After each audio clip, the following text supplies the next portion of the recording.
अस्सलामुअलैकुम dear students. आज का जो हमारा लेक्चर है वो बेसिकली एक्सक्रीशन इन इनवर्टिब्रेट्स की बात करते हैं। तो एक्सक्रीशन इन इनवर्टिब्रेट्स के अंदर सबसे नंबर फर्स्ट पे आता है, that is excretion in hydra.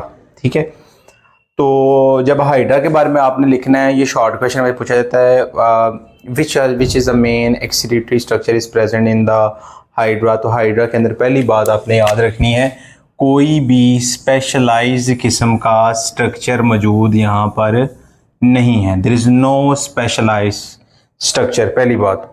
Number two, यहाँ पर आपने ये बात याद रखनी है कि जो वेस्ट प्रोडक्ट है, वेस्ट प्रोडक्ट वो डिफ्यूज हो जाता है इनटू दी आइसोऑस्मोटिक सराउंडिंग्स के ज़रिए डिफ्यूज हो जाता है, रिमूव हो जाता है, तो उसको हम कहते हैं that process is excretion hydra. तो आपने सिंपल ये सॉफ्ट बॉडीड एनिमल के बारे में ये याद रखनी है।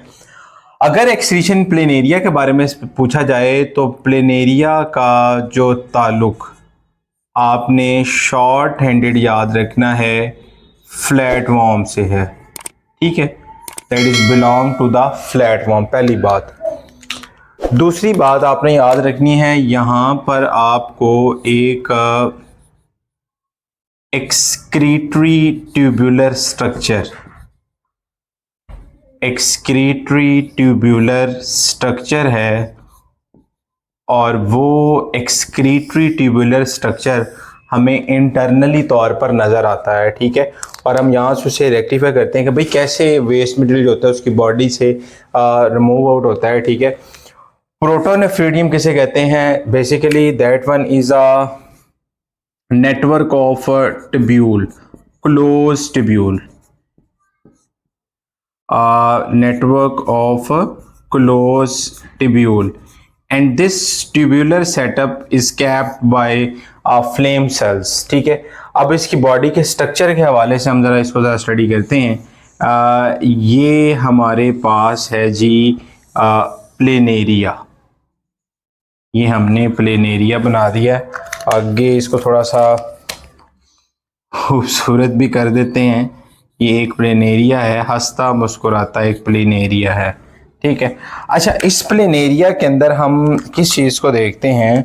यहाँ पर उसका एक स्ट्रक्चर है जो कि ट्यूब्यूलर उसकी बॉडी के साथ साथ जाता है, जिसको हम कहते हैं excretory structure, that is called excretory structure. अब हम क्या कहते हैं कि इस एक्सक्रीटरी स्ट्रक्चर को स्टडी करना है तो हम इतने हिस्से को वास्ट करके देखेंगे।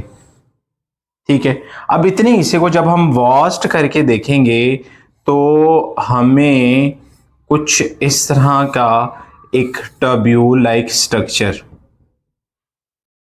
एक बल्ब खाता होगा और उसके बाहर एक फ्लेम सेल्स, ठीक है, सेलुलर सेटअप, वो हम कहते हैं ना, ये एक स्ट्रक्चर है जिसे हम प्रोटोट्यूबुलर स्ट्रक्चर, और वो फ्लेम सेल्स हैं, और उसके बाहर क्या होते हैं? Cilia, there is a presence of सीलिया।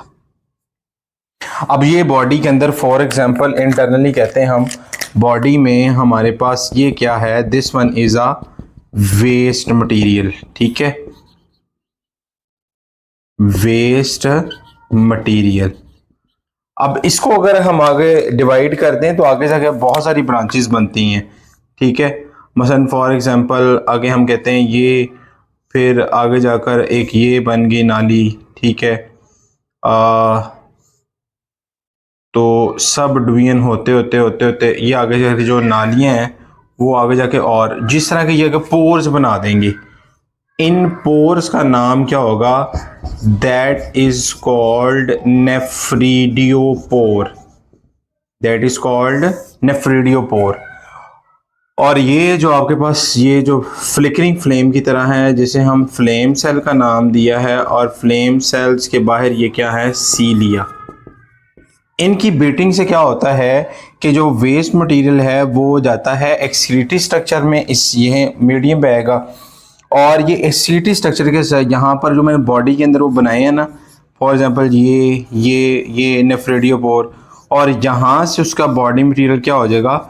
Remove out हो जाएगा। तो इसमें जो एक्सक्रीटरी स्ट्रक्चर है वो हम कहते हैं कि जी खैर, नाइट्रोजन बेस्ड प्रोडक्ट हम कहते हैं अमोनिया है, यूरिया है, यूरिक एसिड है, वो उसकी बॉडी से क्या हो जाएगा, रिमूव आउट हो जाएगा। ठीक है, अब हम नेक्स्ट बात करते हैं एक्सक्रीशन इन अर्थवॉर्म।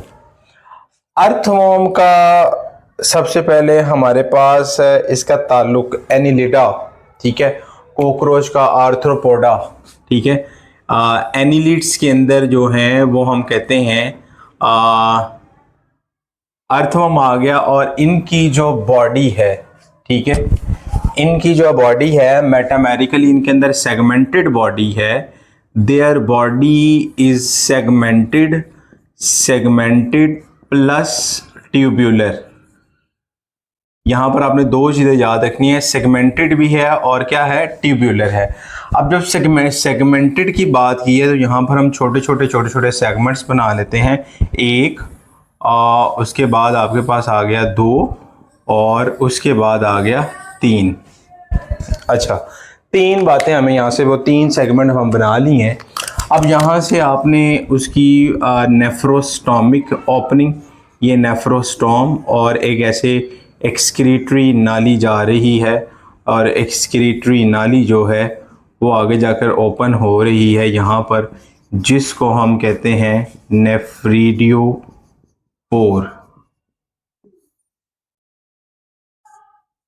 इसको हम क्या कहते हैं,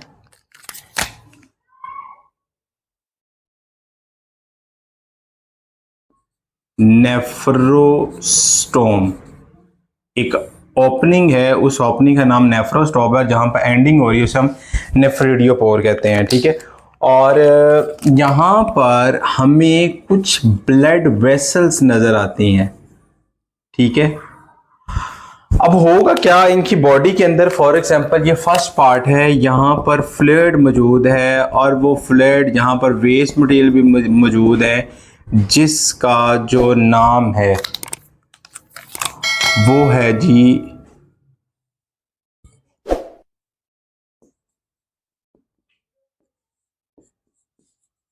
सिलोमिक फ्लूइड।